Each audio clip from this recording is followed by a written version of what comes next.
Welcome to brilliant launcher. आज हम देखेंगे क्लास 8 के कुछ एकदम इम्पॉर्टेंट क्वेश्चन जो कि chapter direct and inverse variation और क्वाड्रिलेटरल दोनों के मिक्स क्वेश्चंस है और ये बहुत इंपॉर्टेंट है। ठीक है आप लोगों के लिए।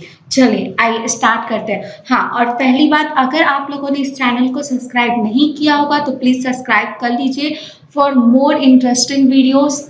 चलिए आइए देखते हैं।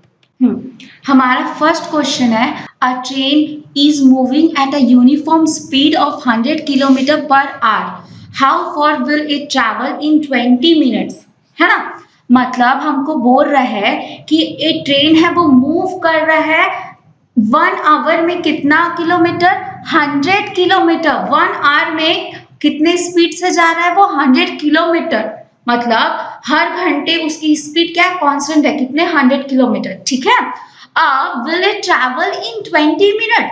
अब हमको बताना है कि वो 20 मिनट में कितना डिस्टेंस कवर करता है। ठीक है, अब चलिए देखते हैं। इसके लिए यूज होगा हमारा जो है डिस्टेंस फॉर्मूला, है ना। क्या होता है हमारा डिस्टेंस फॉर्मूला, चलो ये आप लोगों को हमेशा यूजफुल रहेगा और ये आप लोगों को याद होना चाहिए। ठीक, मैथ्स फिजिक्स केमिस्ट्री सभी में ये फॉर्मूला यूज होगा। चलिए देखते हैं। हमारा फॉर्मूला होता है स्पीड इज इक्वल्स टू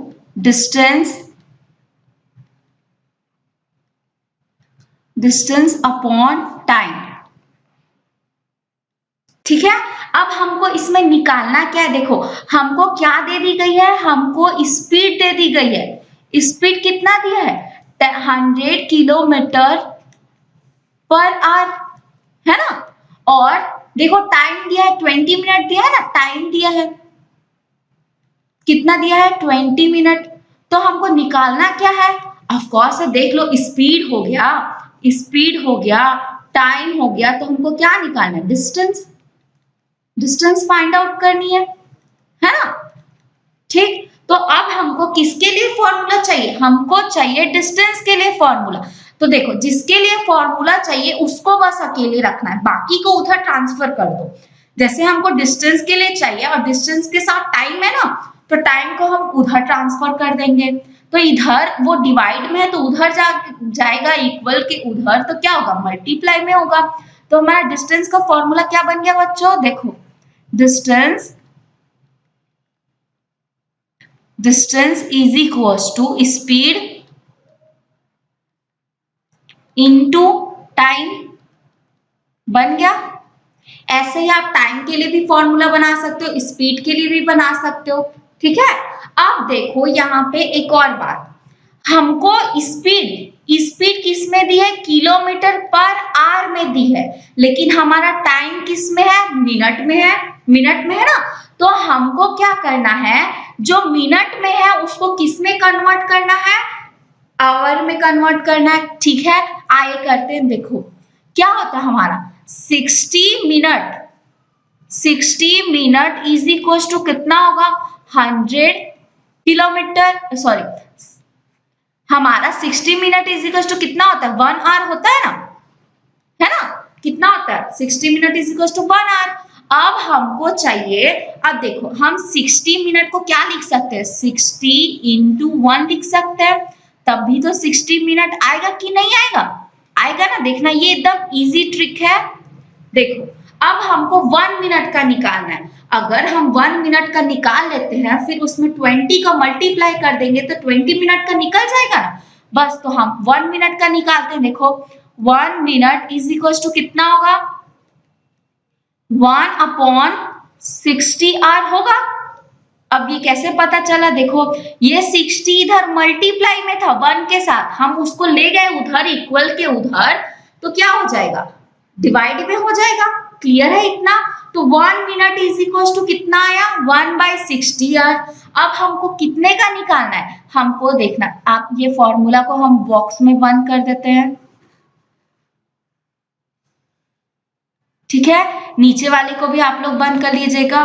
फिर अब देखो यहाँ पे कितना आया हमारा टाइम, हम टाइम निकाल रहे हैं 20 मिनट के लिए निकाल रहे हैं ना। तो देखो 1 मिनट इज इक्वल टू आया हमारा 1 अपॉन, सॉरी 1/60 आवर आया ना। हाँ, तो अब हम 20 मिनट के लिए निकालेंगे तो कैसे, 1 में अगर हम 20 का मल्टीप्लाई कर देंगे तब आ जाएगा ना हमारा 20 मिनट। वैसे ही सेम टू सेम 1/60 इंटू 20, ठीक। फिर क्या होगा, 0 0 कैंसल आउट, 2 1 जा और ये कितने जा, 3 जा, कितना आया हमारा 1/3 आवर।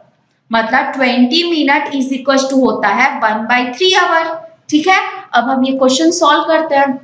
देखो, अब हमने हमारा स्पीड कितना दिया है हमको, स्पीड दिया है हमारा 100 किलोमीटर पर आवर, है ना। और हमको टाइम दिया है, टाइम कितना दिया हुआ है, टाइम दिया था हमको 20 मिनट दिया था, हमने उसको कन्वर्ट कर दिया किसमें, आवर में। ठीक है, तो आवर में कन्वर्ट करने के बाद कितना आया, 1/3 आवर आया। ठीक, अब हमने अभी फॉर्मूला बनाया था, देखिए पीछे में फॉर्मूला बनाया ना, distance is equal to speed into time, क्योंकि हमको डिस्टेंस फाइंड करना है, बस इसमें पुट कर देंगे। चलो, distance is equal to speed into time, बस पुट करो। स्पीड कितना है 100 इंटू टाइम कितना है 1/3, है ना। अब देखो, डिस्टेंस का यूनिट क्या होता है, किलोमीटर होता है डिस्टेंस का यूनिट, होता है ना आप लोग को, मीटर किलोमीटर ये सब होता है डिस्टेंस का यूनिट। तो देखो यहाँ पे हमको किलोमीटर दिया है, इसलिए हम डिस्टेंस का यूनिट क्या लिखेंगे, किलोमीटर। अब जब हम इसको डिवाइड करेंगे तो हमारा आंसर आएगा 33.33। अब देखो, मैं डिवाइड करके भी बता देती हूँ। यहाँ पे क्या है, 100/3 है ना। इसको डिवाइड करेंगे, पहले 3 से जाएगा 9, 1 आया, माइनस करने पे फिर 0, फिर 3 से जाएगा 9, फिर 1 आया, पॉइंट डालेंगे वापस से 0। ये प्रोसेस कंटिन्यू चलते जाएगा इनफिनाइट तक। लेकिन हमको पता है कि हम आंसर लिखते टाइम डेसिमल के बाद का सिर्फ 2 डिजिट नंबर लेते हैं, ठीक है। अगर नहीं पता होगा तो आप लोग याद रखेंगे कि डेसिमल के बाद का कितना नंबर लेते हैं, 2 नंबर, ठीक। इसलिए ये हमारा क्या हो गया, आंसर। तो हमारा डिस्टेंस कितना निकल गया, 33.33 किलोमीटर। क्लियर है आप लोगों को, आई होप सो आप लोगों को क्लियर होगा। ये हमारा आंसर है। चलिए अब आगे बढ़ते हैं नेक्स्ट क्वेश्चन की तरफ। अब नेक्स्ट क्वेश्चन क्या है हमारा, if the cost of 20 book is 180 rupees, 180 है ना, how much will 15 books cost, 15 books cost. अब हम क्या निकालेंगे, 15 बुक्स का कॉस्ट निकालेंगे, ठीक है। तो ये सारे क्वेश्चन करने से पहले हमको कुछ देखना पड़ेगा, कुछ और पढ़ना पड़ेगा, ठीक है। चलिए हम देखते हैं। अब हम पढ़ेंगे क्या, डायरेक्ट प्रोपोर्शनल, डायरेक्ट प्रोपोर्शनल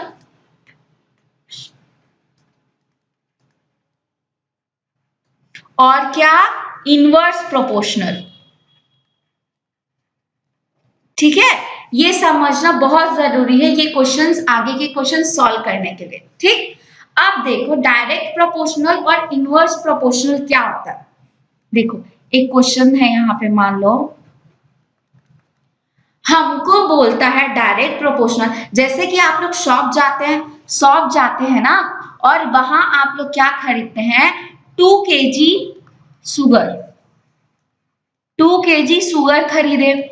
हाँ, शुगर का रेट मान लो एज्यूम कर लेते हैं, कितना है हमारा 100 रुपीज है, कितना है ना, 100 रुपीज है मान लो, मतलब 1 kg शुगर का कितना होगा, 50 होगा, होगा ना। तो देखो 2 kg शुगर खरीदे, कितने रुपीज पड़ा, 100 रुपीज। अगर आपको मान लो 5 kg शुगर चाहिए, 5 kg खरीद चाहिए शुगर, तो कितना होगा, हम क्या करेंगे, देखो 1 kg का कितना था, 50 रुपीज था, है ना। तो 50 में हम क्या मल्टीप्लाई कर देंगे 5 को, तो कितना है, 5 5 25, 250, 250 आया ना, मतलब 5 केजी शुगर आपको कितनी पड़ेगी 250। तो देखो हमने देखा, मान लो हम केजी को, जो केजी है ना, केजी है मतलब शुगर की जो केजी है उसको हम ले लेते हैं x। क्या ले लेते हैं x। और जो उसका जो कॉस्ट है, क्या है कॉस्ट है ना, उसको मान लो ले लेते हैं हम y। जैसे कि पहले जब 2 केजी था तो कितना कॉस्ट था हमारा 100 था। अब हमने उसको क्या कर दिया, हमको 5 केजी चाहिए था तो उसका कॉस्ट कितना हो गया 250 हो गया। तो हमने देखा कि जैसे ही हम x की वैल्यू इंक्रीज करते गए, है ना, x की वैल्यू क्या करते गए इंक्रीज करते गए, तो y की वैल्यू क्या होगी, y की वैल्यू ऑल्सो इंक्रीज हो रही है ना। अब देखो, अब तुम बोलोगे मान लो कि 2 केजी का शुगर है उसको तुम 100 रुपीज में लाए और बोलोगे कि नहीं मैं 5 केजी का मान लो 50 रुपए में लाए, ऐसा थोड़ी पॉसिबल है भाई, नहीं है ना। तो यहाँ पे हमको क्या देखने को मिला, x की वैल्यू भी बढ़ रही है। जब x की वैल्यू बढ़ रही है तो y की भी वैल्यू बढ़ रही है ना। और जब x की वैल्यू डिक्रीज होगी तो क्या होगा, y की भी वैल्यू क्या हो रही है डिक्रीज हो रही है। तो जब इस ऐसा कंडीशन बनता है कि जब दोनों का वैल्यू एक साथ इंक्रीज होता है और एक साथ डिक्रीज होता है, तब वो कैसा प्रोपोर्शनल होता है हमारा, डायरेक्ट प्रोपोर्शनल। क्लियर है।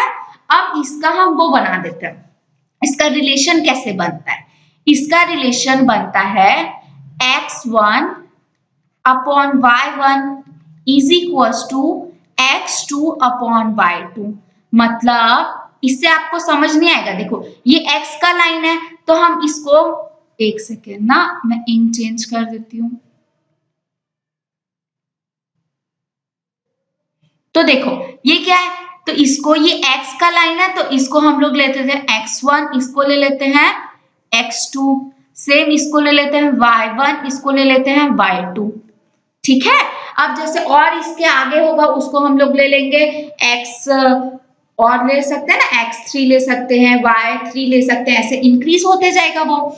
बस तो हमारा डायरेक्ट प्रोपोर्शनल का रिलेशन कैसे बनता है, हमारा डायरेक्ट प्रोपोर्शन का रिलेशन ऐसे बनता है। अब इससे अगर कोई भी पार्ट मिसिंग है, जैसे 2/100 इज और 5/250, अब यहां से जैसे कोई भी मिसिंग हुआ तो हम उसको फाइंड कर लेंगे। क्लियर है आप लोगों को, ये हो गया हमारा डायरेक्ट प्रोपोर्शनल का, है ना, ये हो गया हमारा डायरेक्ट प्रोपोर्शनल का। अब हम देखते हैं किसका, इनवर्स का।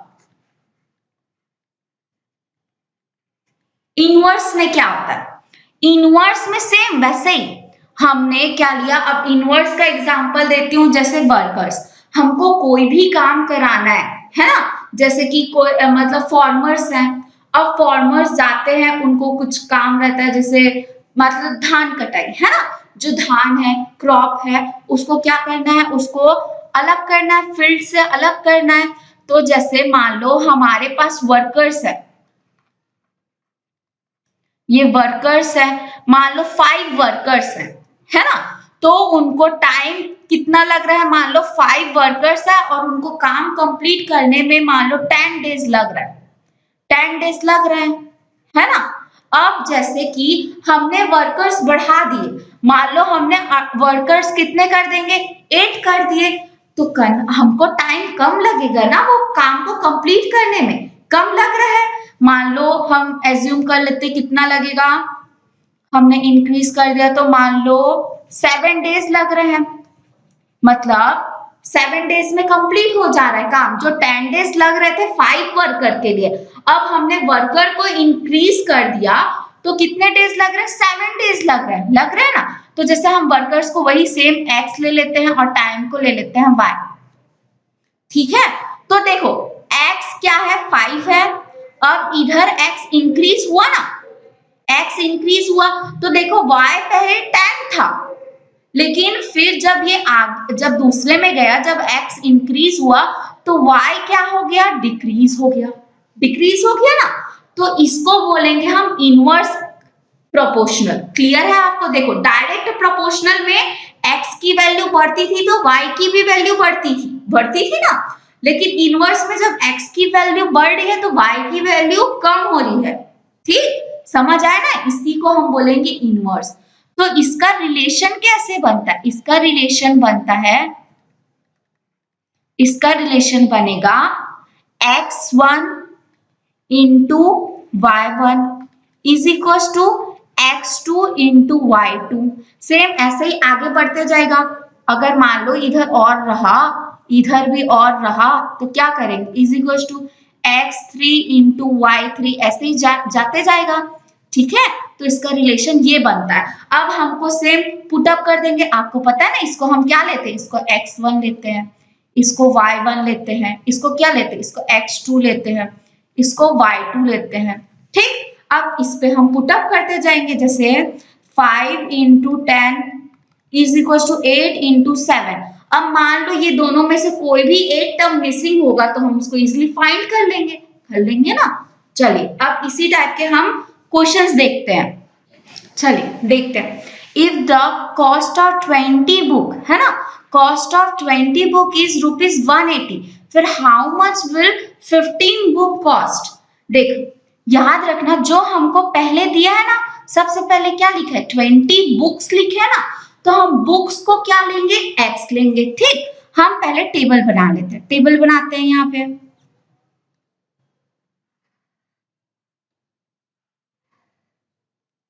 टेबल बन गया हमारा। इस ऊपर में लिखते हैं हम बुक्स, बुक्स लिख लिए। बुक्स को क्या ले लेते हैं, x ले लेते हैं। नीचे में क्या है, उसका कॉस्ट दिया है, कॉस्ट दिया है ना, तो कॉस्ट को क्या ले लेते हैं, y। ठीक है, अब देखो 20 बुक्स है, 20 बुक्स का कॉस्ट कितना है, 20 बुक्स का कॉस्ट है 180 रुपीज। अब हमको फाइंड करना है कि 15 बुक्स का कॉस्ट कितना होगा। 15 बुक्स का कॉस्ट हमको क्या करना है, फाइंड करना है। अब हम कैसे फाइंड करेंगे, अब देखो, अब तुमको यहाँ पे देखना पड़ेगा कि ये डायरेक्ट है कि इनवर्स है ना। तो देखो, जब 20 बुक का कॉस्ट 180 है तो 15 बुक का कॉस्ट, देखो यहां से x की वैल्यू क्या हो रही है, डिक्रीज हो रही है, डिक्रीज हो रही है ना। तो देखो, जब 20 का कॉस्ट 180 था तो 15 का कम होगा कि नहीं होगा। तो यहाँ पे y की भी वैल्यू डिक्रीज हो रही है।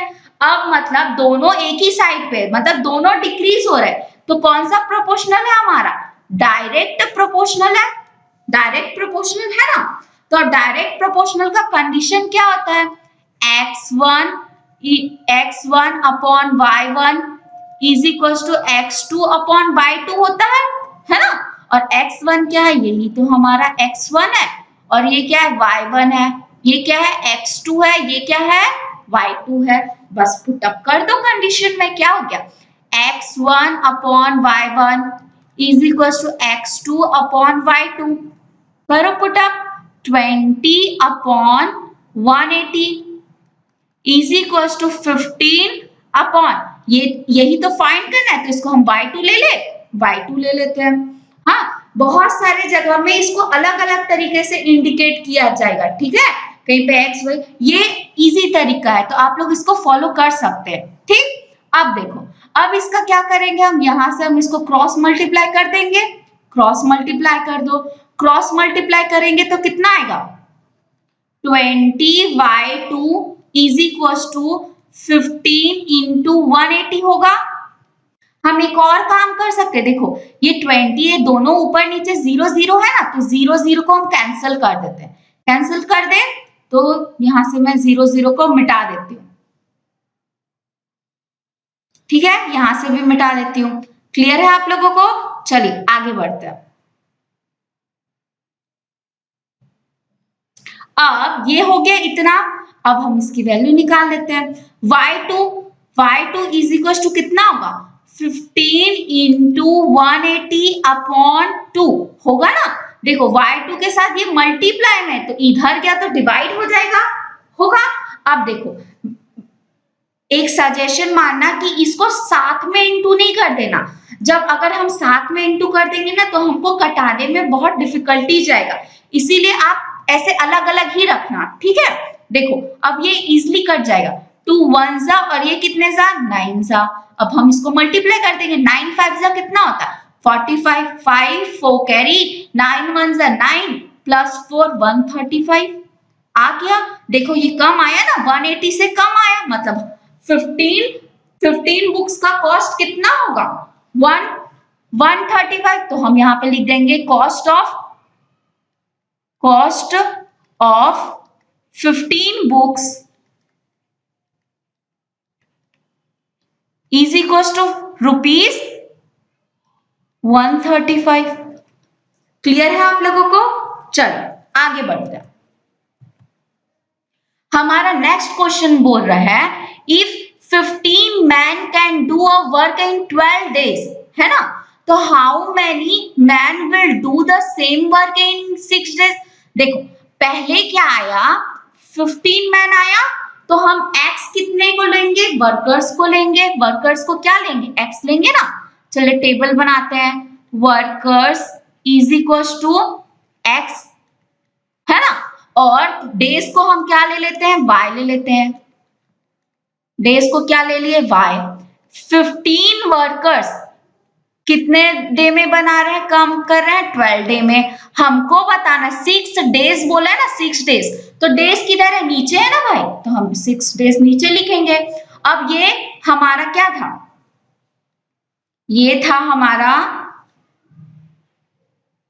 देखो इसको लेते हैं x1, इसको लेते हैं y1, ये था हमारा x2, ये था हमारा y2, है ना। अब हमको क्या फाइंड करना है, x2 फाइंड करना है ना। तो चलिए हमारा फॉर्मूला क्या होता है, पहले देख लो क्या बोल रहा है। देखो 15 man can do work in 12 days, है ना, तो कितने सारे मैन चाहिए हमको, जो मतलब कितने सारे वर्कर्स चाहिए जो 6 डे में कंप्लीट कर दे, ज्यादा वर्कर्स चाहिए ना। तो देखो ये कैसा हो रहा है हमारा, ये हमारा कैसा हो रहा है बताओ, इनवर्स प्रोपोर्शनली जा रहे हैं ना, इनवर्सली जा रहे हैं ना, जा रहा है कि नहीं। तो इनवर्सली का कंडीशन कैसे बनता है, x1 into y1 is equal to x2 into y2 बनता है। चलिए रख देते हैं यहाँ पे 15 into 12 is equal to x2 ले लेते हैं, x2 इंटू 6, हमको x2 फाइंड करना है, जिसको फाइंड करना है उसको हम लेफ्ट साइड में लिखेंगे। तो x2 is equal to 15 into 12 upon 6, 6 1 जा 2 जा 2 15 से कितना 30, कितने वर्कर्स चाहिए 30 वर्कर्स चाहिए। क्लियर है आप लोग को? चलिए आगे बढ़ते हैं, आगे हमारा आंसर नेक्स्ट क्वेश्चन बोल रहा है 15 man can build a wall in 42 hours, है ना, how many workers will be required for the same work in 30 workers. Same question है आपका उसी टाइप का। देखो वर्कर्स को हम क्या ले लेंगे x, है ना, वर्कर्स को क्या ले लेंगे x ले लेते हैं, तो कितने वर्कर्स हैं 15। अब हम टाइम को, टाइम है ना वो टाइम दिया है, टाइम को कितना ले लेते हैं y ले लेते हैं, 15 कितना बना रहा है 42, तो अब हमको बताना है 30 वर्कर्स। सेम हो रहा है, हो रहा है कि नहीं हो रहा, सेम प्रोसेस हो रहा है ना। कैसा कैसा बनेगा आप लोग खुद डिसाइड कर लो, इनवर्सली प्रोपोर्शनल होगा कि नहीं होगा, x1 x2 y1 y2, हमको x2 फाइंड करना है, ये कैसा है हमारा इनवर्सली प्रोपोर्शनल है। चलिए अब पुट अप करते हैं x1 into y1 is equal to x2 into y2। x1 की वैल्यू कितनी है 15 into 42 is equal to x2 find करना है 30, x2 फाइंड करना है तो x2 को लेफ्ट तरफ लिखेंगे, 15 इंटू 42 अपॉन 30। देखो 15 वन जा 2 जा 2 वन जा और ये 21, कितना आया हमारा x2 की वैल्यू, मतलब हमको कितने वर्कर्स चाहिए 21 वर्कर्स चाहिए, चाहिए ना। चलिए हाँ आई होप सो आप लोग को क्लियर होगा, आगे बढ़ते हैं। अब ये है हमारा क्वाड्रिलेटरल ज्योमेट्री का क्वेश्चन, है ना। इसके लिए मैं आप लोगों को कुछ प्रॉपर्टी समझा देती हूँ। चलो यहीं पे देख लेते हैं। अब हमारा है, हाँ एक सेकेंड। अब हमारा ये क्या है, पैरेललोग्राम है। पैरेललोग्राम क्या होता है, देखो ये हमारा है पैरेललोग्राम। पैरेललोग्राम दिया है, इधर है ए बी सी डी लिखा हुआ है ना। पैरेललोग्राम में क्या होता है, ऑपोजिट साइड्स क्या होते हैं, इक्वल होते हैं। ये भी रेक्टेंगल का प्रॉपर्टी फॉलो करता है। क्या का प्रॉपर्टी फॉलो करता है, रेक्टेंगल का। बट रेक्टेंगल का एक प्रॉपर्टी बस नहीं फॉलो करता। क्या प्रॉपर्टी नहीं फॉलो करता, ये यहाँ पे 90 डिग्री नहीं बनाता। ठीक है, तो आप लोग याद रखेंगे कि पैरेललोग्राम 90 डिग्री कहाँ पे बनाएगा, फिर 90 डिग्री तो अपने एंगल के पास वो बनाता नहीं है, तो वो बनाता है 90 डिग्री। यहाँ जो ये है ना, ये यहाँ पे कितना बनाता है, वो 90 डिग्री बनाता है। अब इसमें कौन सी प्रॉपर्टी यूज होगी, तो जो ये हमारा डायगोनल्स है, हमारा डायगोनल क्या है, हमारा डायगोनल है AC, और कौन है हमारा डायगोनल, BD है। BD है ना, तो जो AC का जो डायगोनल है उसके जो साइड्स है, मतलब हम दे देते हैं इसको, नेम दे देते हैं हम, O दे देते हैं, है ना। ये सेंटर को क्या दे दिए, O। तो क्या होता है हमारा AO इक्वल टू होगा OC के। याद रखना ये पैरेललोग्राम के लिए भी है, ये रोम्बस के लिए भी है। ठीक है, ये किस क्लियर है आप लोगों को, तो ये होगा हमारा AO equal to OC। Same to same वैसे ही क्या होगा, BO is equal to OD होगा। अब बस इस पे हमको वैल्यू पुटअप करके y और x की वैल्यू निकालनी है। चलिए देखते हैं कैसे होगा। ये है हमारा 5y प्लस 1, है ना। AO की साइड कितनी है, 5y प्लस 1। OC की साइड कितनी है, 6y माइनस 1। अब हम वेरिएबल वेरिएबल को एक तरफ, कांस्टेंट कांस्टेंट को एक तरफ, ठीक है, कर देते हैं। 5y 6y इधर आएगा तो माइनस 6y होगा, है ना। इधर -1 बच गया। अब ये +1 उधर जाएगा तो -1 होगा, होगा ना। तो देखो 5y माइनस 6y माइनस हो गया, कितना बचा, -y बचेगा, क्योंकि बड़े में माइनस की साइन है। -1 -2। अब देखो जब दोनों तरफ माइनस माइनस है तो ये कैंसिल हो जाएगा। y इज इक्वल टू कितना आ गया, 2 आ गया, आ गया, है ना। अब देखो यहाँ पे सेम, अब DO का साइड कितना दिया है, 3x माइनस 1। OD की साइड कितनी है, 2 ब्रैकेट x प्लस 1। याद रखना, हमको पहले ब्रैकेट सॉल्व करना होता है ना, हमारा बोर्ड मास का रूल होता है ब्रैकेट सॉल्व करना, तो हम पहले ब्रैकेट सॉल्व करेंगे। 3x minus 1 is equal to 2x plus 2। अब क्या करेंगे, वेरिएबल्स को एक तरफ, कांस्टेंट को एक तरफ। तो वेरिएबल कितना, 3x प्लस 2 कितना हो जाएगा, 3x प्लस 2 मतलब 3x, इधर प्लस है इधर आएगा तो -2x होगा। इधर 2 प्लस है और इधर आया, मान लो इधर -1 है, -1 को इधर ले गए तो +1 हो जाएगा। ये कितना आ गया, x is equal to 3। Clear है आप लोगों को ये। चलिए आगे बढ़ते हैं। अब है देखो, ये है हमारा रोम्बस। रोम्बस है, रोम्ब जो मैं आप लोगों को बात अभी पैरेललोग्राम में बताई हूं ना, यहाँ पे भी सेम फॉलो होगा। चलिए देखते हैं कैसे। मान लो ये हमारा रोम्बस है, रोम्बस हल्का सा बैंड होता है ना। और रोम्बस के क्या होते हैं, ऑपोजिट साइड्स इक्वल होते हैं। और डायगोनल की प्रॉपर्टी जो मैं अभी बताई हूँ, सेम वही प्रॉपर्टी है ना, जो पैरेललोग्राम के लिए बताई हूँ ना, सेम प्रॉपर्टी। तो यहाँ पे एक और प्रॉपर्टी याद रखना, जो ये वाला जो साइड्स होता है ना, हाँ, ये वाला जो एंगल बनेगा वो किसके इक्वल बनेगा, ये वाले एंगल के इक्वल बनेगा। मतलब 1 डिग्री इक्वल होगा इससे। अब जैसे ये वाला जो एंगल है इसको हम नेम दे देते हैं 2 डिग्री, वो इक्वल होगा जस्ट उसके कॉरस्पॉन्डिंग एंगल के। क्लियर है आप लोगों को? ठीक है, ये समझ आया? चलिए, और मैं आप लोगों को एक और इम्पोर्टेंट बात बताई थी कि ये 90 डिग्री कहाँ पे बनाता है? यहाँ पे बनाता है। पैरेललोग्राम भी बनाता था ना, वैसे ये भी बनाएगा, मतलब हर उसमें कितना होगा? 90 डिग्री, 90 डिग्री, 90 डिग्री, 90 डिग्री, सभी में। क्लियर है आप लोगों को? चलिए देखते हैं। अब हमको x और y की वैल्यू निकालनी है। तो यहाँ पे देखो, ये है हमारा 40 डिग्री, 40 डिग्री है। तो अभी जो प्रॉपर्टी पढ़ाए थे उसके थ्रू y कितना होगा? y is equal to also 40 degree होगा। कैसे पता चला? Corresponding angle. क्या लिख सकते हैं? कॉरस्पॉन्डिंग एंगल के थ्रू।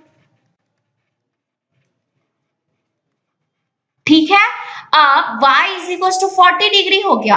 अब हमारा देखो, ये 40 डिग्री है, ये 90 डिग्री है। अब x को कैसे फाइंड करेंगे हम? हमारा एक फॉर्मूला होता है ना, sum of interior angle of triangle is equal to 180 degree होता है। तो देखो, क्या क्या ट्राइंगल है हमारा? 40 degree plus 90 degree plus x है ना? ये ट्राइंगल बना रहा है ना हमारा, बना रहा है कि नहीं बना रहा है? तो देखो, is equal to 180 degree, 40 plus 90 130 plus x is equal to 180 degree, है ना? तो x इज इक्वल टू कितना आ गया? 180 डिग्री माइनस 130, कितना हो गया? 50 डिग्री। आ गया हमारा आंसर। x की भी वैल्यू निकल गई, y की भी वैल्यू निकल गई। ठीक है,